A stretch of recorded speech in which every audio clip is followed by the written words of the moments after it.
తరచూ ఎసిడిటీ వచ్చే వాళ్ళు తప్పక మానాల్సినటువంటి 5 ఫుడ్స్. రోజు ఛాతీలో మంట, కడుపులో ఆమ్లం ఎక్కిపోవడం, ఎసిడిటీ ఎక్కువగా రావడానికి ముఖ్య కారణం మన ఆహారమే. మనం పొరపాటుగా తినే కొన్ని పదార్థాలు ఆమ్లాన్ని మరింతగా పెంచి మనకు మంట, ఊపిరి బిగుసుపోవడం, గొంతులో కాలినట్లు అనిపించడం కలుగుతాయి. కాబట్టి ఇవి తప్పక దూరం పెట్టాలి.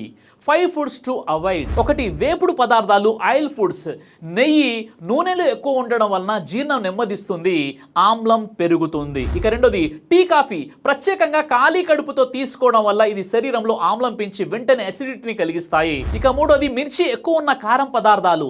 ఇవి సహజంగానే ఆమ్ల ప్రధానమైనవి కాబట్టి మంట తీవ్రం అవుతుంది. ఇక 4. Soda, cool drinks. ఇవి గ్యాస్ కరిగించే పానీయాలు. వీటిలోని గ్యాస్ ఆమ్లాన్ని పైకి తోసి గొంతులో మంటను రెట్టింపు చేస్తుంది. ఇక 5. నిమ్మకాయ, కమల వంటి ఆమ్ల పండ్లు. ఇవి ఆరోగ్యకరమైనవి కానీ ఎసిడిటీ ఉన్న సమయంలో తీసుకుంటే సమస్య పెరుగుతుంది. ఈ 5 పదార్థాలను తగ్గిస్తే మీకు అసిడిటీ తగ్గుతుంది. ఈ వీడియో లైక్ చేసి షేర్ చేయండి.